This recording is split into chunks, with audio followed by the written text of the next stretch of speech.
Hi, welcome to the Israel First television program from our studios in Jerusalem. Great to have you with us. Thank you so much for joining us today. We're going to go straight into the news. I've got the Jerusalem Post newspaper and the headlines. If we can get that on the camera, it says, Shin Bet, we've prevented 250 attacks this year. Bombings, kidnappings, thwarted and shootings. And the Shin Bet director, Nadav Argaman, said that the Israeli internal security agencies succeeded in blocking major terror attacks involving suicide bombings, kidnappings and shootings in 2018. Now, at this time of terror attacks in Israel, the major organization that comes to everybody's mind, if you talk to Israelis, is Zaka. And in the studio, we're privileged to have David Rose. Thank you so much for joining us today. Thank you. And speaking to our viewers about the important work that you do. David Rose is originally from the United Kingdom. He's been the international director for more than 10 years as Zaka. He serves as the executive director of the British Friends of Zaka and also as the international liaison with the British Police. So the first question a lot of you're going to be asking at home is, what is Zaka?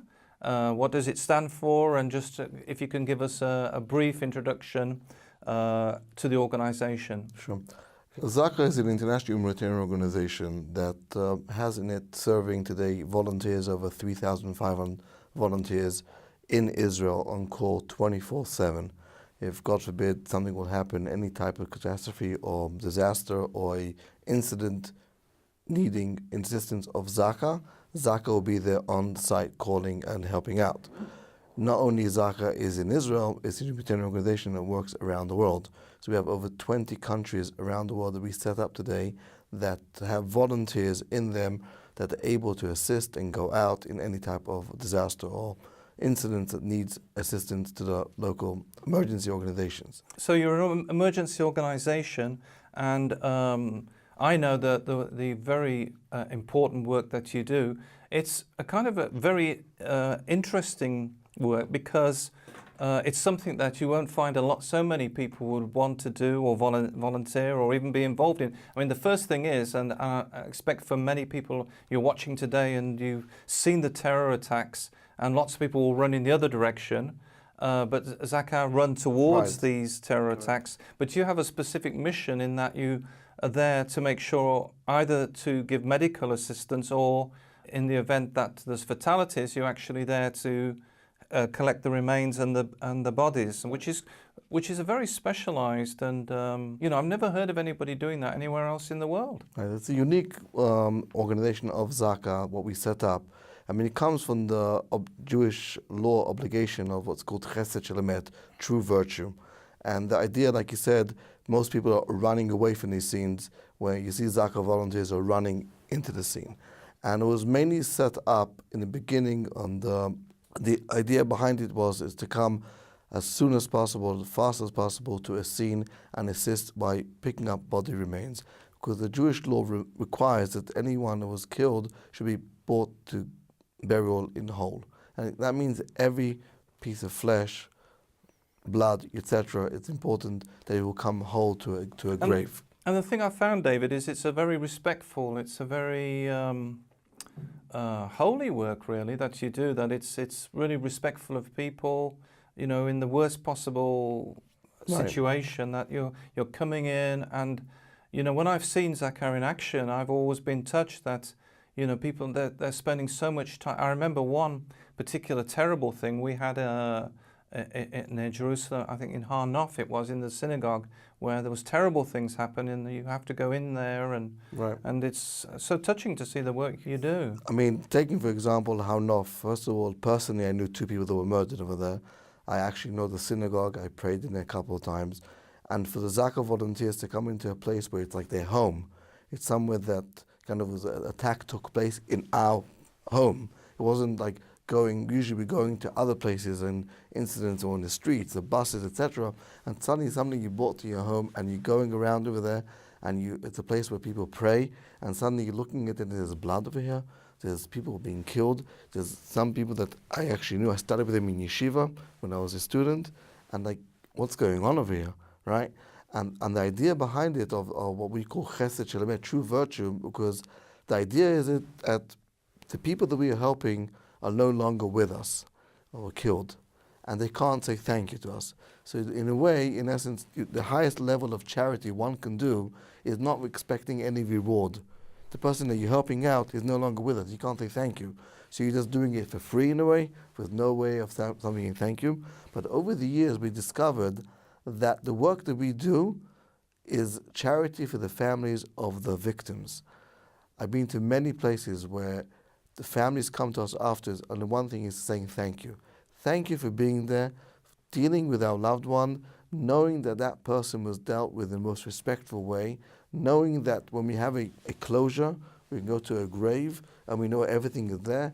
It wasn't just treated like a sack of potatoes in a way, but no, it wasn't treated by the fire department coming and washing everything off and being thrown away into the rubbish and the garbage. And for that family, we saw over the years, that's the biggest thing that we can help them out. That the thank you that we get.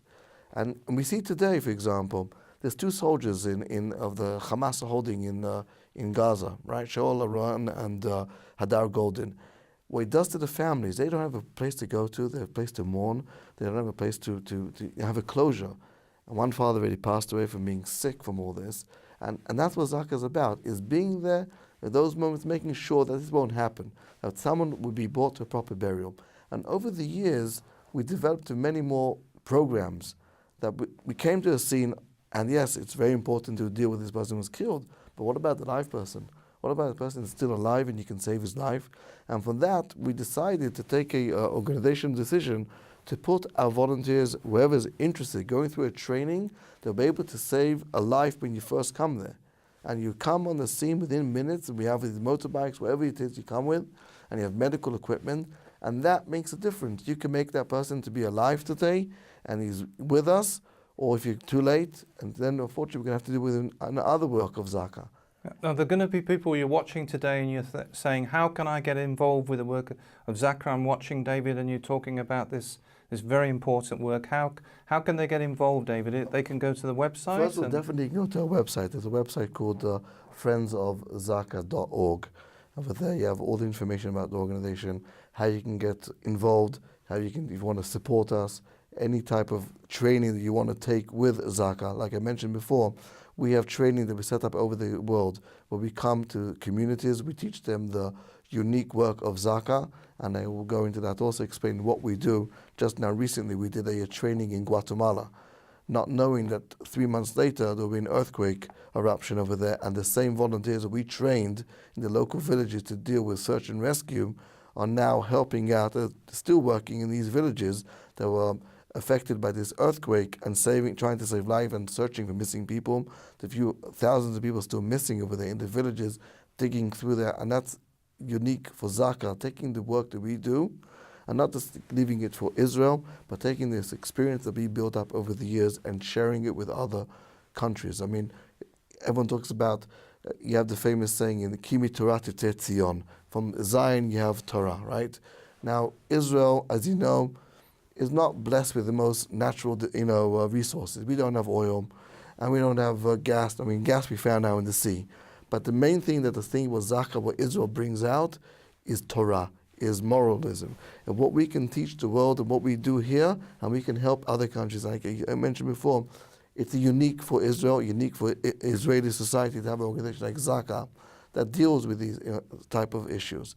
And we go in doing this not just in terror attacks, in any type of unnatural death in Israel, there will be a team of Zaka on site. If it's a car accident, a murder, you name it, there will be someone there dealing with it and searching, if it's searching for missing people. Just now in what happened, the flash floods a few weeks ago in down south, with a team of Zaka helping out. And there was a terrible tragedy with the students who were Correct. hiking in the desert and were washed away and sadly lost their lives. And over there we had the divers unit. And again, that divers unit is a unique organization for Zaka volunteers. Divers that come, and within 40 minutes we have divers that could be in any spot of water in Israel and dive and search for missing people. And over the years we realized that if a tragedy happens and something can be dealt with and we can learn from it something, we will set something up to fix it. And this comes back in 2007 We had a case that came to us of someone who went swimming in the Mediterranean in Tel Aviv beach, and the police said to us, "We're searching with this person. Can you help us with searching? Do you have a divers?" He said, "We have no divers by us."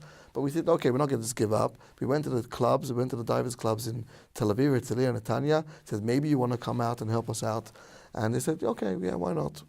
And they came. And after 2 weeks later, they found the body of this person. They said, "1 second, why don't we set up a divers unit within Zaka?" And they set up today. We have over 300 divers to do training throughout the year. Like I mentioned, they go into within 40 minutes they're in the water. They deal with over 30 cases a year. Now in the summer. And in the Galilee, sometimes people go swimming, missing, wherever it is. We have our divers unit there, ready to go out and search for missing people. And again, it's not something we say we can't do. No, but we'll do it. Just figure out how to do it, and we'll do it. You know, it's such an interesting work. How did you get involved in Zaka? I was brought up in a communal house. My father was a rabbi of communities, and he always was going out there helping other people.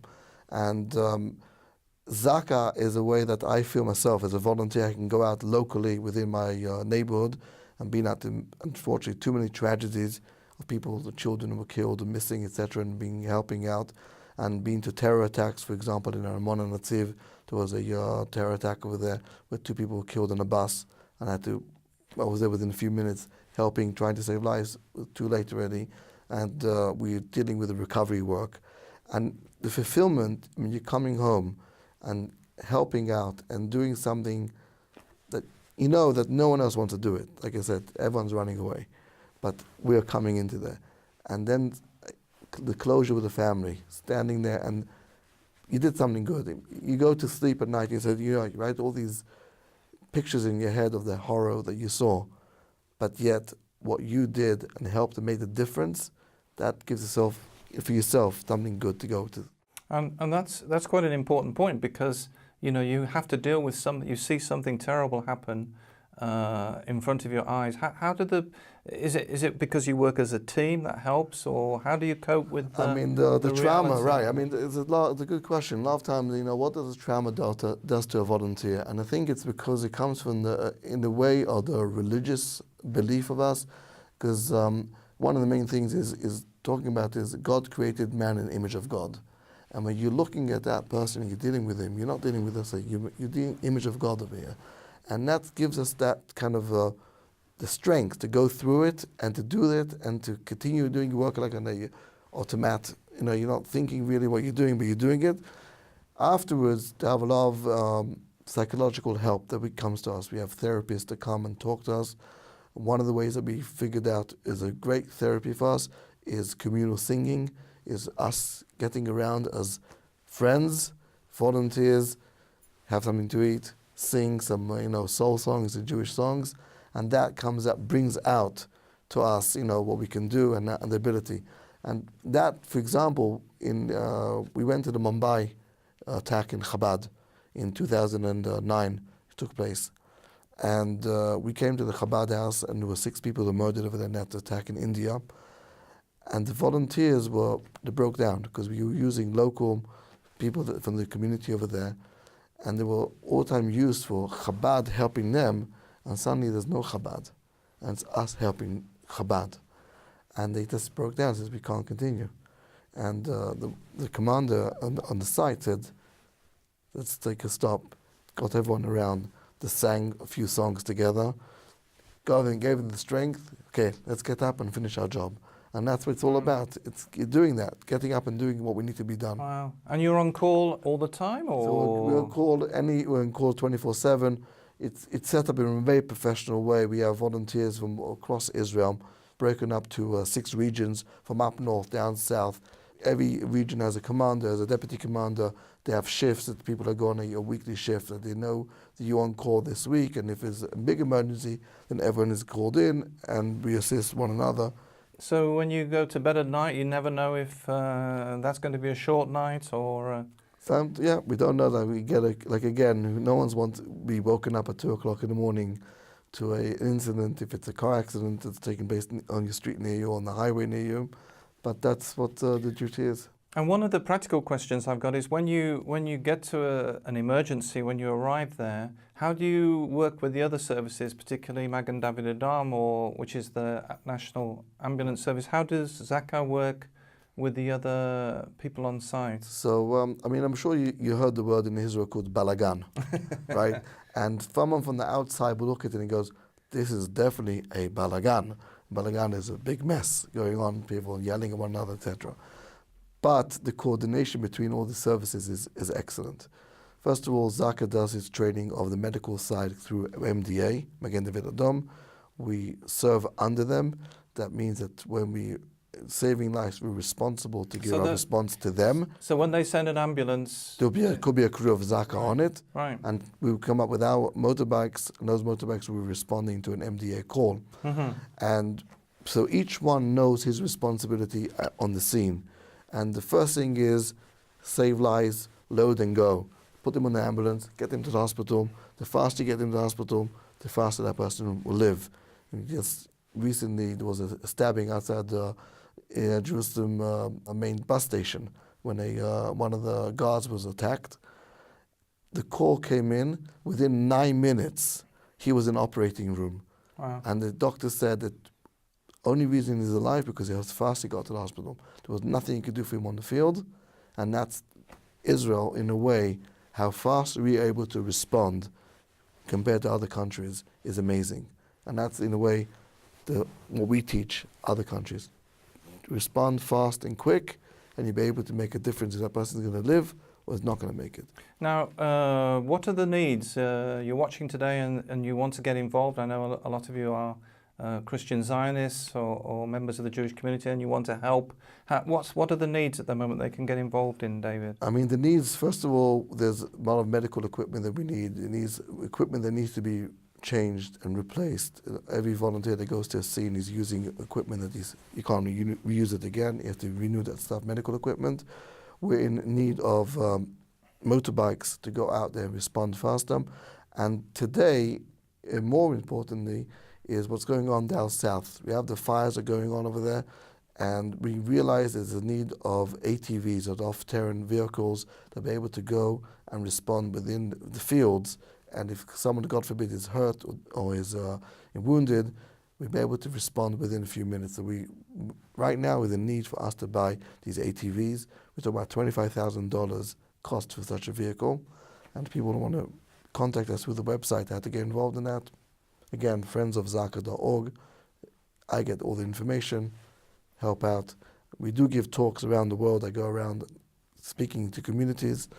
We are offering also our training, that if someone wants to get involved in setting up in his own community a Zaka to respond, every person can make a difference. The reason behind that is we're teaching is what we call light search and rescue. What to do the first couple of minutes if, God forbid, the building will collapse. What you can do as a citizen, as a family member, to save your family member, to save your neighborhood, save your colleagues at work. I mean, we learned this from Haiti. Haiti was 50,000 people were saved by the locals within the first couple of days. From all the teams that came from around the world, Zaka was with them and Israel, how many people were saved? 120 people from all the missions of 1,000 missions that came around. But 50,000 were saved by the locals. So the initial response is the critical response. The first, what can you do? God forbid something will happen. Take a rope, take a jack, take a water. You can make that difference if your family member can save him, or you just go out to the street and start getting help. And that's what Zaka is about.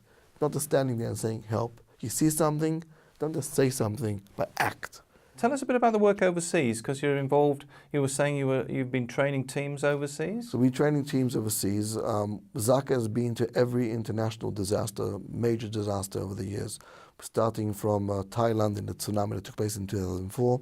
We had over there a team of Zaka that worked over a month searching for missing people.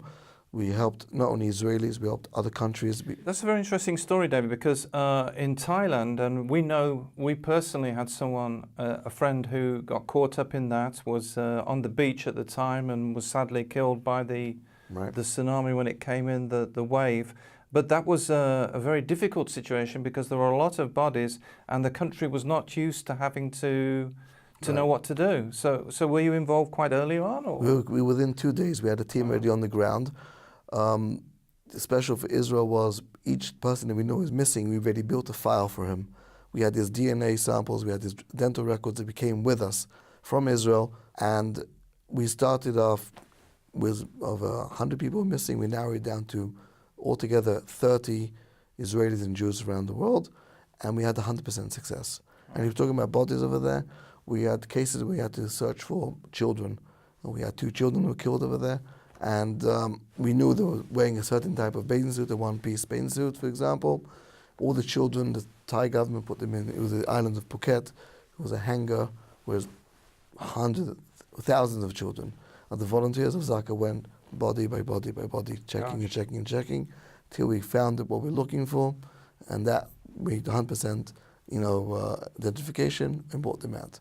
And that's what's unique for Zaka and for Israel, not leaving anyone behind. Till today, there are people missing. For example, an earthquake in Nepal, people are missing. Israel and Jewish people will never leave anyone behind. A call will come in, we will do everything needed to be done to make sure that person will be found and brought to, if it's save him, if not, bring him for burial. We were in Haiti, earthquake over there, 100% success. We were looking for some people. We were there within 3 days. We were there. We actually saved 6 students from the University of Haiti. We pulled them out alive. And this goes on just not even recently in America, Hurricane Harvey. Zaka team was there, helping out over there with a different mission. It was not much of searching for missing people, but we felt that America always helped us out. It's time for us to give something back to them. When we came to America, we helped in the homes over there, homes that were flooded. It was a matter of getting off the stuff on the walls that shouldn't be corroded and mold. And we had a team just working, going from home to home, helping out the locals. And over there was an amazing story. All the water came up to a certain level. And there was a local person over there, and he had books in Hebrew, Jewish religious books, and he saw a miracle in his home where the water came to a certain level, and his books were not, and he stopped right before the books came. Wow. And from there we went to Miami. Then a week later was another hurricane. We were in Miami helping out over there. We were in Nepal, earthquake that took place. Thousands of people missing. It was one Israeli soldier, or Asaraf. We made sure to find him. It took us 2 weeks to find him. It was a mission with other organizations also, not just Zaka. And we had found him and brought him for a burial.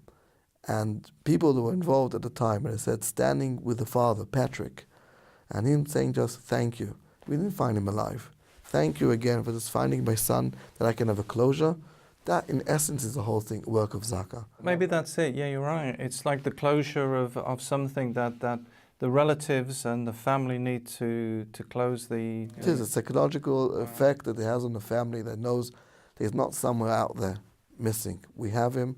We can bring him back to our land and bury him. For them, that's the biggest charity that we can do, to kindness we can do to a person. Well, thank you so much for coming in today and telling us about the work of Zaka. It was so interesting. Don't forget you can visit their website and find out more information, and also being able to donate. And we look forward to seeing you next week. Shalom, dear friends. Wonderful to be with you today. We are carrying on the Decalogue. Do you remember? Aseret Advarim, the 10 Commandments. And today we are looking at the number 4, and it's about the Shabbat, which is very interesting because you have 4 verses. It's the longest commandment with explanation in the Torah. So the first one in Exodus 20 is said, remember the Shabbat day to keep it holy. So in Hebrew is Zachor et Yom HaShabbat lekadsho. And when you look in Deuteronomy 5, you remember there is also the 10 commandments given there. There is a different word. So here, when we look in Exodus, is Zachor, is commemoration, remember. And when you look in Deuteronomy 5, is keep or guard or observe the Shabbat day to keep it holy. So it's Shamor, this time we said, Shamor et Yom HaShabbat lekadsho. So it's interesting, like Zachor is like during the week you can remember that Shabbat is coming, and during the day of Shabbat is Shamor, you are keeping it, you are keeping the commandment, and it's not just for you, it's for your community. So we can look a bit more what God is saying in other verses. Is 6th day, you shall labor and do all your work. So it means you finish your work. If it's finished or not, your work is finished for the week, and Shabbat is coming. But the 7th day is the Shabbat of Hashem. So it means it's for Him, it's for God, our God. You shall not do any work, you, your son or daughter, your male or female servant, or your cattle, because they were using also animals to work, or the stranger who is within you and in your settlement. So you can see also why is it like that. For in 6th day, Hashem Adonai made heaven and earth and the sea and all in them, and He rested on the 7th day. Therefore Adonai blessed the Shabbat and He separated, He hallowed it. So when we think about Shabbat, it's like you have 6 days, you work, and the 7th day is different. You can think also in another way, you have the 6th millennium of man working, and the 7th millennium will be the Messianic kingdom where we will rest of our work and where heaven will be on earth. So this is what we've looked today, and we're going to say again one more time the verse together, and is remember the Shabbat day to keep it holy. Zachor et Yom HaShabbat lekadsho. We've done it again together. See you next week. Bye.